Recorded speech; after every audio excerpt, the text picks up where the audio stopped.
Pachacuti reclama que el gobierno no se ha pronunciado sobre el alza gradual del precio de los combustibles y exige su congelamiento.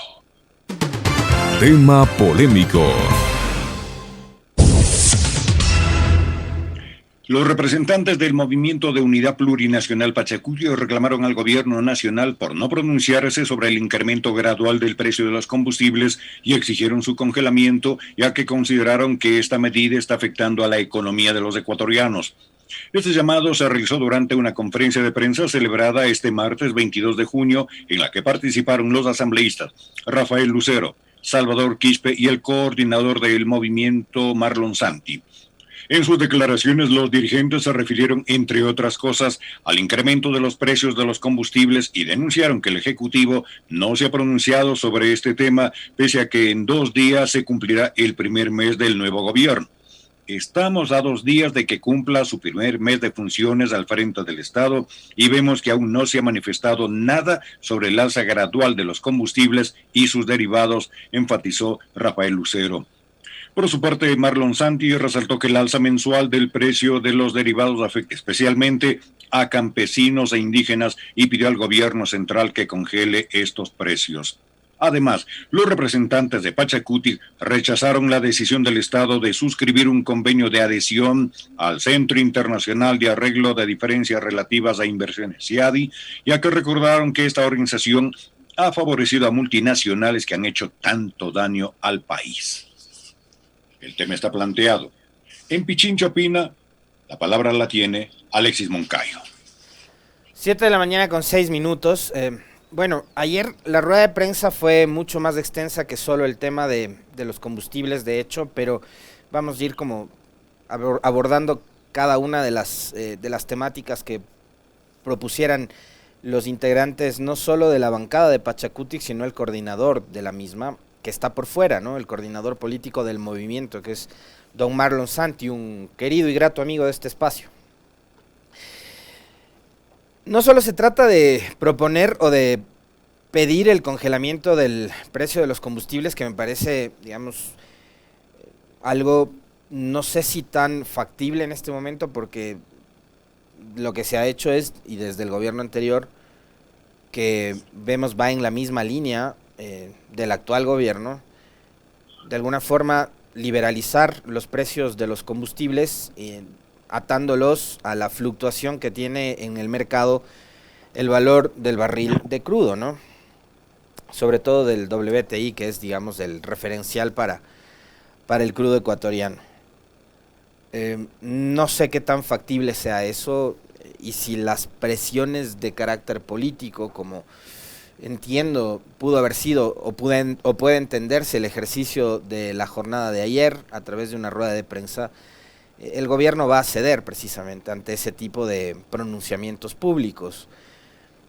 Lo que sí está claro es que el pronunciamiento no lo hace una bancada cualquiera de la Asamblea Nacional, lo hace nada más y nada menos que la bancada de Pachacutic, que a partir de lo sucedido en las sesiones del 14 y 15 de mayo en el pleno de la Asamblea, donde se eligieron a las autoridades del CAL, termina siendo, digamos, parte de una coalición para elegir esas autoridades, coalición que no está conformada únicamente por Pachacutic, sino también por la izquierda democrática, y adivinen por quién, por Creo, por el movimiento de gobierno, por el movimiento y la bancada oficialista. Entonces, hay que entender que Pachacutic forma parte de una coalición de gobierno. Más allá de que ayer en su alocución, don Marlon Santi ha dicho que ellos niegan tener una alianza con el gobierno. Y lo que ha dicho es que van a estar vigilantes. Entonces, un tema es el relacionado con los precios de los combustibles, y esto es algo, digamos, que en lo que yo, digamos, estoy convencido desde hace muchísimo tiempo atrás, que el subsidio a los combustibles tenía que haber sido focalizado no ahora, no en 2019, sino hace muchísimo tiempo. Muchísimo tiempo atrás. Porque, digamos, no me parecía justo que una familia que tiene 3, 4 autos, y algunos de ellos considerados de lujo o de alta gama, paguen por el galón de gasolina lo mismo que paga una familia que tiene apenas un vehículo y que además de ese vehículo se lo utiliza no solo para transportar y para movilizar a los miembros de esa familia, sino que se lo utiliza para trabajar. O sea, es distinto que si yo tengo en mi casa, insisto una vez más, 3, 4 autos, utilizo uno cada día porque tengo restricción vehicular, por el pico y placa, por el no circula, lo que sea. Salgo un día en un auto, otro en otro y lleno el tanque de gasolina con galón de gasolina súper de $2.20 como era antes. No es lo mismo pues que una familia que tiene apenas un vehículo y que, insisto una vez más, no solo usan esa camionetita o ese auto para brindar servicios de transporte o para alguna actividad laboral. No es lo mismo, es distinto, sin lugar a dudas. Entonces yo sí soy de los que cree que hace mucho tiempo el tema de los subsidios a los combustibles tenía que haber sido revisado y tenía que haber sido focalizado. O sea, que reciban subsidio quienes en realidad se lo merecen por su situación económica, por sus ingresos, por su condición, etcétera, etcétera, etcétera. Para actividades productivas, por ejemplo, creo y estoy convencido que debería haber un subsidio. Pero si usamos, como suele ocurrir además en algunos lugares, si utilizamos la camioneta 350, ¿no?, para estarnos dando vueltas por el parque del pueblo, esa cosa es distinta, ¿no es cierto? Entonces ahí no hay ningún tipo de utilidad del vehículo. Entonces ahí sí que paguen, ¿no?, lo que tienen que pagar de acuerdo a los precios internacionales por el galón de combustible.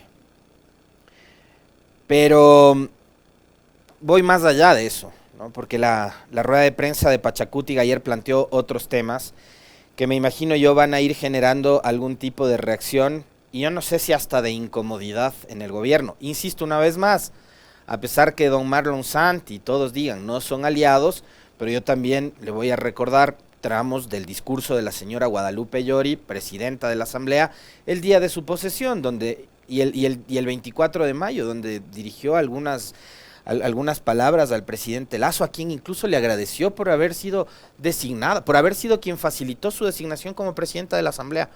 Entonces ahí sí yo me planteo esa inquietud, esa duda, ¿no?, de si son o no son aliados, o qué mismo son, o cuál es el rol que va a jugar Pachacuti dentro de la Asamblea y con el gobierno.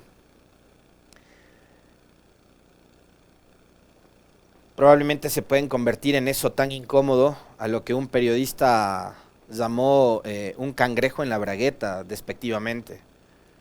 Yo no voy a referirme en esos términos, pero sí considero que al menos con este tipo de posturas y de actitudes, de quienes además con el silencio cómplice del denominado voto ideológico, terminaron viabilizando y facilitando también la elección de Guillermo Lasso el pasado 11 de abril. Entonces creo que también, digamos, tienen que asumir parte de su responsabilidad y de la culpa por esa elección y las consecuencias de esa elección de tener ahora el gobierno que tenemos.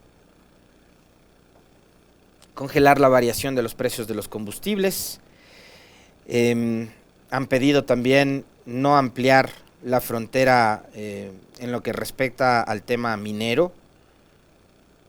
Y ahí vamos a ver qué es lo que pasa también, porque hay, digamos, proyectos que están ya en marcha, que vienen trabajando en zonas específicas, y habrá otros en donde se ha hecho ya trabajos de exploración y donde probablemente se esté pretendiendo entregar concesiones, ¿no? Entonces habrá que ver qué es lo que sucede también ahí. Marlon Santi ha dicho que una vez que el presidente Lasso retorne de los Estados Unidos, donde será intervenido quirúrgicamente, solicitará por escrito entablar una reunión junto a los legisladores, los gobiernos autónomos descentralizados, las organizaciones sociales, para plantear al gobierno sus necesidades. Yo, digamos, ahí la pregunta que me hago es, ¿esa reunión que la plantea Marlon Santi va a ser una reunión cerrada o va a ser una reunión ampliada? Es decir, ¿van a estar únicamente los representantes de los GAD que tienen la línea y la bandera de Pachacuti, o se va a buscar ampliar el espectro y ampliar la presencia de absolutamente todas las autoridades locales para que puedan conversar con el gobierno y puedan buscar también una salida y una solución a la negativa de la entrega de recursos que todavía, y bueno, digamos, el gobierno de Lasso está apenas eh, un mes. Mañana cumple el primer mes en funciones y vemos cómo ya han empezado a llover algunas críticas, algunas con razón, otras sin razón, pero yo soy de los que creo que hay que tener un poco de paciencia más allá de las diferencias que pueda haber con respecto de la condición ideológica, la postura ideológica que pueda tener el gobierno. Pero mañana recién cumple un mes Guillermo Lasso al frente del poder y vemos que ya hay algunas cosas que van generando polémica y que van llamando la atención y que está además asumiendo deudas que tiene pendientes el Estado y el gobierno central desde el periodo anterior. Me dicen que hable del uso del avión, esto ya hablamos ayer y antes de ayer, no voy a hablar del mismo tema todos los días. Lo que sí creo es que el tema este del uso del avión, lo que ha revelado además es la hipocresía de un enorme grupo de periodistas que cuestionaban el uso cuando el presidente era Correa y que justifican el uso hoy, que es presidente Lasso, ¿no? Eso refleja mucho la mojigatería a la hora de hacer opinión, de comentar, y también la mojigatería y la hipocresía cuando se trata de defender el uso de bienes públicos, cuando el presidente es de una corriente política y cuando Correa era presidente había que decir que todo lo que hacía y todo lo que usaba y todo lo que decía estaba mal. Entonces ya hablamos de eso, ahora estamos hablando de otro tema, pues si quieren hablar de lo mismo todos los días va a resultar de verdad que a ratos medio aburrido para alguna gente, ¿no? Volviendo al tema, a mí me parece que Pachacutic va a tener que tomar una decisión y una postura ya con respecto de lo que piensan además sus bases y sus electores. Yo no sé si es que a ellos les va a hacer gracia que Pachacutic esté en la asamblea para hacerle el juego al gobierno. No me refiero a esto, digamos, o no quiero decir con esto que Pachacutic tiene que entrar a hacer una oposición ciega y torpe a todo lo que intente o no hacer el gobierno. Lo que me parece es que a más del acuerdo de gobernabilidad, que me parece que sí lo hay, aunque usted, don Marlon Santi, diga que no, porque los votos de Creo, los votos de los aliados del gobierno, los pusieron para que su coidearia, la señora Yori, sea elegida presidenta, refleja que sí hay una alianza para la gobernabilidad. Pero más allá de eso, ustedes se deben a sus electores, y muchos de esos electores me parece que van a empezar también a reclamar de su bancada, de su partido, de su movimiento, una postura, si se quiere, un poco más firme con respecto de las actuaciones que está teniendo el gobierno. Una de ellas, por ejemplo, y hoy vamos a hablar sobre esto, ayer lo comentamos un poco de pasada en dos tramos de las entrevistas, hoy lo volveremos a hacer con Cristian Pino, que es un abogado especialista en estos temas de tratados de inversión, sobre el ingreso del Ecuador nuevamente al CIADI. Vamos a ver si es que ceder la soberanía, por ejemplo, a Pachacutic, que no le gusta ceder ni un centímetro de su territorio para que se hagan exploraciones de carácter minero, petrolero, etcétera, pues les hace gracia, ¿no? Ya vamos a ver también cuál es el pronunciamiento de ustedes con respecto a este tipo de decisiones que además se las está adoptando, como lo conversábamos ayer, de forma inconstitucional, ¿no? Totalmente en contra de lo que dice, por ejemplo, el artículo 422 de nuestra Constitución, y esto es algo que lo vamos a profundizar con una persona conocedora de la materia, como es Cristian Pino. Así que, gracias, don Fabián Carrillo, le mandamos un fuerte abrazo a usted y a todos quienes están conectados ya con la transmisión a esta hora de nuestro programa. Hay que estar también vigilantes, ¿no? Porque Pachacutic dice, nosotros vamos a estar vigilantes de lo que haga el gobierno, y yo creo que sus electores sobre todo van a estar vigilantes de lo que hagan ustedes. Porque vamos a ver cuánto les dura además de esta luna de miel, ¿no?, en la asamblea. Ojalá una vez más no termine siendo el país quien pague los platos rotos de esta suerte de encuentros políticos que terminan convirtiéndose en una fanesca medio extraña. Después la leche se corta y se arruina el plato, ¿no? Y terminamos todos enfermos. Así que estaremos también vigilantes, quienes fuimos críticos además de esa composición de alianzas en la asamblea entre el 14 y 15 de mayo, don Marlon Santi y bancada de Pachacutic.